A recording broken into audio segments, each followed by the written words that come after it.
Hey everyone, I am TH Pine and welcome to Rise Battle Lines. What is Rise Battle Lines, you ask? I like to call it an army drafting simultaneous turn-based tactics game. It's in early access on Steam right now and this is what it looks like. So every match starts with the army draft, where we have to draft an army from 5 different unit types and a general. And the amount of units available is randomized for every match. So for this match we have 7 knights, 6 swordsmen, 3 axemen, 1 crossbowman, and 1 longbowman for both players. We're playing against an AI, a training match against an AI here. So let's start with picking a longbowman, placing him like here, for example. And he picked the crossbowman, so there we go. I think I want some knights to have the speed advantage. Let's get some knights. Like this, and we pick one after each other, and yeah, we share the same unit pool, so you can have some strategies. No, knights are not okay. Axemen are actually pretty dangerous, if I think about it. Actually, probably swordsmen are the better counter to axemen. Like you can see, can I cancel? No, I cannot click that away. That's weird. We can see the stats here. So a knight has 2 attack, 1 defense, 3 hit points, and 3 moves. That means that he deals 2 damage. Obviously, defense 1 means basically nothing. Defense 2 is armor 1, I think. Not 1%, like I'm not 1% sure what defense exactly does, but I think that's what it does. He has 3 hit points and can move 3 tiles. The swordsman is super slow, but he has 2 defense and 3 hit points and deals 2 damage, so he's pretty tanky and deals decent damage. The axeman deals the most damage, but he's really squishy, and ranged units can attack from range. The difference is the longbowman is a little squishier, but he can move 1 tile before attacking, so he has effectively 1 range more, but he has to move for it. So there we go. The general and overall is pretty strong. It doesn't show stats here, but I think he has 3 attack, 2 defense, 3 hit points, 3 moves. The general will be added to the army last. So I think to counter the axeman, we will go for swordsman. Because the axemen are pretty good at trading against the knights, so we don't want that to happen. The perfect counter against axemen obviously is range, but we don't have too many ranged units available. So screw that for now. So let's pick all the swordsmen. Yes, my lord. And get a few more knights. It's a little weird of a formation. I should have probably swapped out the knights with the swordsman here. Maybe. I don't know. So, okay. Now the match starts. We both pick orders, and then those orders will be played out simultaneously, following certain rules. I will go into those rules in a moment. Let's start with... Yes, my lord. I think I want to try to flank him, maybe. Wait. No, I want to... What do I want to do? This setup of units is really weird. So few ranged units. Well, we can trade into the axeman, I guess. Actually, no. I want the axeman. I want to counter the axeman with my swordsman, because they don't die if they fight each other, if I remember correctly. So let's actually move up our swordsman. That sounds like a decent strategy. And let's see if we can do something. Let's try to stay away from the axeman by doing something like this, I think. And maybe we get the archer in a better spot as well. Ready for battle. Knight, my liege. Archer. Something along those lines. Usually I play more defensively, but usually I have more ranged units as well. So trying to get a good position here and attack a little bit more. So you see the units move, so they follow certain orders. If I understand it, well, orders, yeah. They follow the orders we gave them, following certain rules. So if I understand the rules completely, and I'm not 100% sure on every detail yet, but because the game doesn't tell you the details, unfortunately. Basically what happens, first every unit get 1 action. So the action is if they can attack, like if they're in range for attack and they got an attack order, they will attack. If they cannot attack, they will move towards their target if they are, except if they are a crossbowman, then they will not. In which order do the units go? So the first units adjacent to the general, those will move first. The further away, the later they move, or act, as I should say. And if multiple units have the same distance to the general, they will act according to their quickness. So the quickest unit is the knight, then there's the longbowman, then the crossbowman, then the axeman, and the slowest unit is the swordsman. So if every unit took an action, then every unit will take a second action, following the same order. And the third action if necessary, yeah, and the third action if necessary. So I think no unit can take more than 3 actions, because that would be a knight, move, attack, basically. So, what did he do? He spread out a little bit over here. So I think we can try to get in here. Maybe we can sneak up behind on his general or something. The general, taking out the general is pretty good. If you do that, I think he will move. Will he move? the swordsman over there? I'm not sure. Let's play it safe. I don't want the swordsman to attack me next turn. Actually, wait, I can't because knights are quicker. Actually, they're closer to his general though. No. We don't take the risk. Let's move like this. Actually, this. So, what I was about to say. The general is important because, as I said, the general determines the order of the units, and if you lose the general, you lose one. Your units get demoralized and lose 1 hit point on every unit. Like they cannot die from it. So if they're only on 1 hit point left, they cannot die. They will not lose a hit point, but all other units will lose a hit point. You see the hit points on the floor, by the way. So if the tile is green, they have 3 hit points. If it's yellow, they have 2 hit points, and if it's red, they only have 1 hit point left. So we want to keep my knights away from the X-Men, so let's actually pull them back here. Because I don't want to get screwed by those axes. Same goes for my general, actually. Yes, sir. Let's see if we can get a defensive wall here, maybe get some shots with the archer in. If he's following up now, like if he's moving towards here, I can maybe attack him with the longbowman next turn, that would be good. And at the same time, I'm trying to sneak around down here. Not sure if that's gonna work, but we're gonna see. Everything moves. Okay. There are the X-Men getting close, so we should get some shots with the longbowman in, which is good, but maybe actually not necessary. Not sure yet. Can we get to the general? Not yet, but maybe next turn. Ready. Let's do something like that. So I want to. Wait, there's someone in range. Why did my bow... okay, there's a problem with the units moving. Like, the archer did not move because that tile was occupied when he tried to move. So he just cancelled his action instead of waiting for the next step. Because he's slower than you actually have to take that into account. Like, the archer moves before the swordsman. The swordsman was standing here. I moved him to go there, but when the archer wanted to move, he did not move yet. So the archer cancelled his action, which is a little unfortunate. The archer can attack those guys by moving 1 tile there. And then attack one of them. That's the red tiles here. That's the range of the archer if he moves. So we have to attack twice anyway, though. So I'm not even sure if that's that useful. My lord. Okay, wait. The X-Men will attack before the swordsman attacks. So probably, well, actually, if the knight is quicker, so we can get the knight move out of the way and kill him. That should work.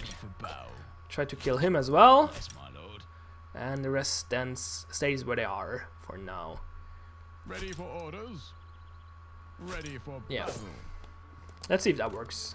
Okay, he's blocking off my attack route on the general.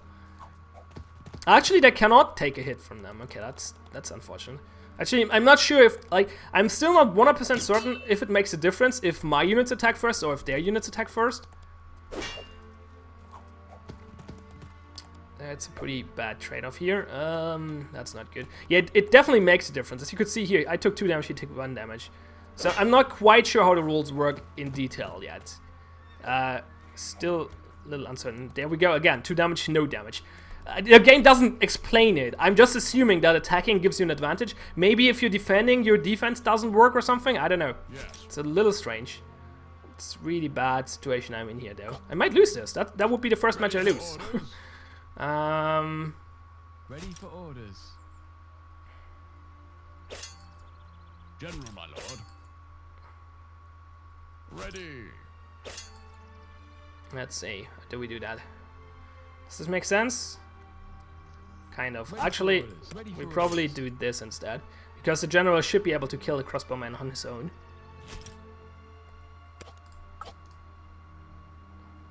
I'm not sure how he moves. Will he move there and attack or there and attack? Because... And is the general moving up? I think the general is moving last, but I'm not 100% sure about that either. Knight here. So let's see. Okay, he's moving first. Never mind then.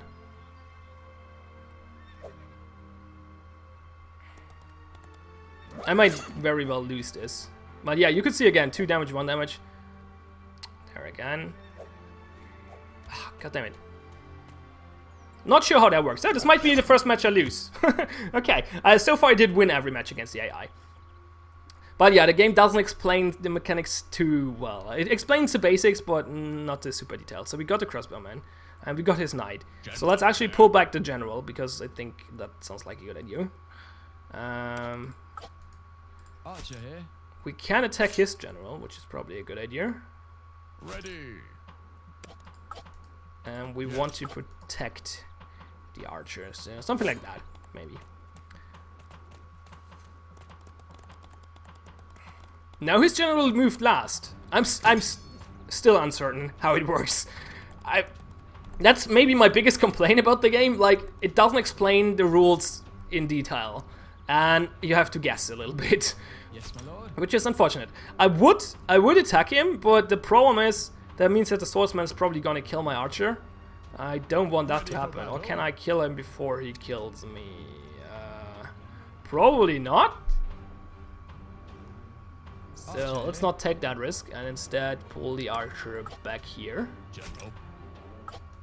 Awaiting orders, my liege. Ready for battle. We do something like Awaiting that. orders. Actually, Yes, my lord. Yes, my lord. something like that. See if that works. Why did he attack? Oh yeah, he's closer to a general. I forgot. God damn it. Okay, that was me being stupid.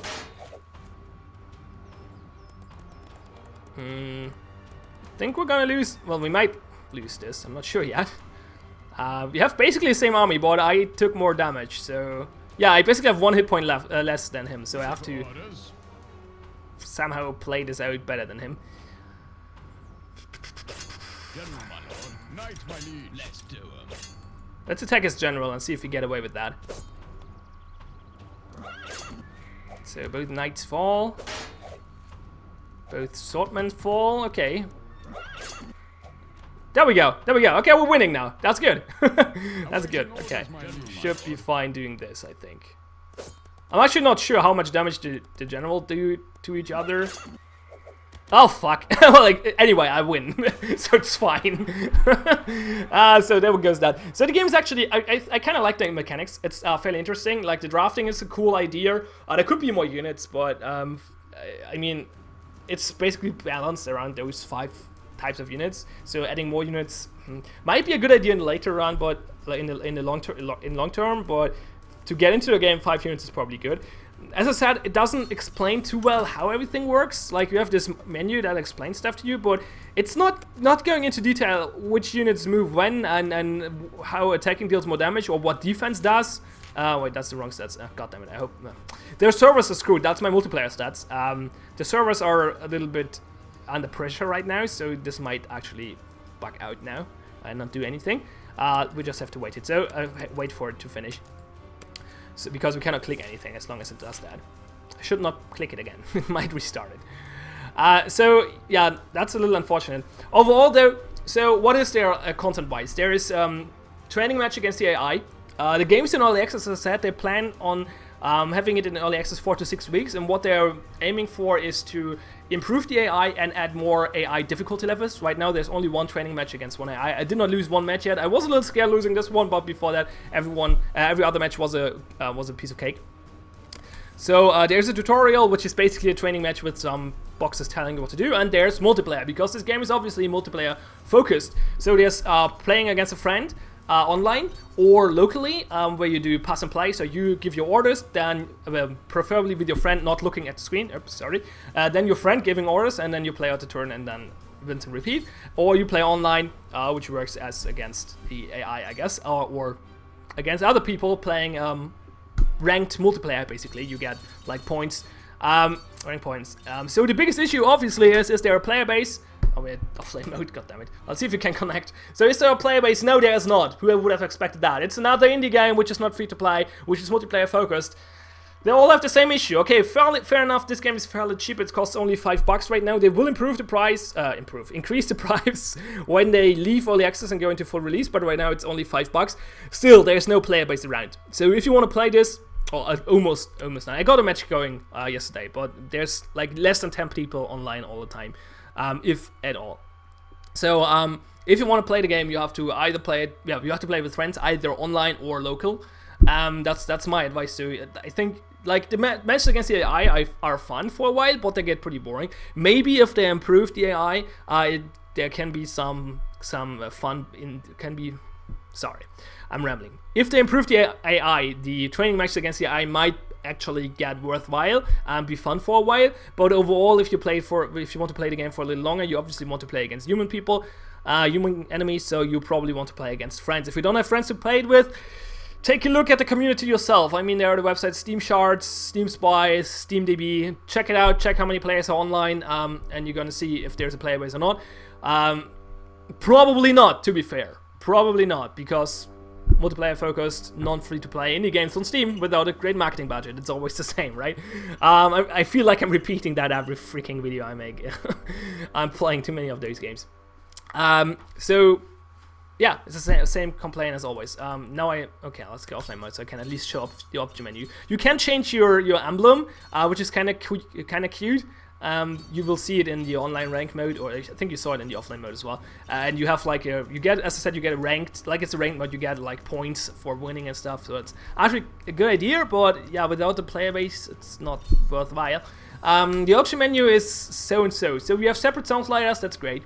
We have screen resolution, which is a good idea, but there are only 2 resolutions for some reason. 116 times 900 and 1080p. I'm not sure why there are only 2, especially because there's a Unity game, so there could be like this Unity thingy launcher thing where you can choose the resolution. You can change the graphic quality, different presets. For some reason, it's kind of hard to click that thing. Like if I click it here, it doesn't drag. I have to click here instead. Now I can drag it, but if it's here, I cannot for some reason. I'm not sure what's going on with that. Seems to be a little bug. So you can change the presets, not really necessarily because the game doesn't need a lot of power, obviously. You can change the tilt shift. I never knew what that, I never heard that word before, but what it is basically how blurry the background is. If you take a look here, my eyes looks very blurry, and if you take it off, goddammit, or queued, it's less blurry. I think having it on queued is pretty good. You can change full screen and window, no borderless window, though, which is unfortunate. And you can change the custom cursor to be the default Windows cursor. Well, I'm not sure, is that using on Linux as well? I think it is. So the cursor of your operating system, or the in-game cursor. So that's a pretty decent option menu. It would be nice to have more resolution options, obviously. That's a little weird, but besides that, that's okay. Overall, yeah, cute game. The mechanics are pretty cool. It's interesting for a while at least. But you need a friend to play it. So there's that. It's called Rise Battle Lines. I am TH Pine. Thanks all for watching. Have fun and see you next time.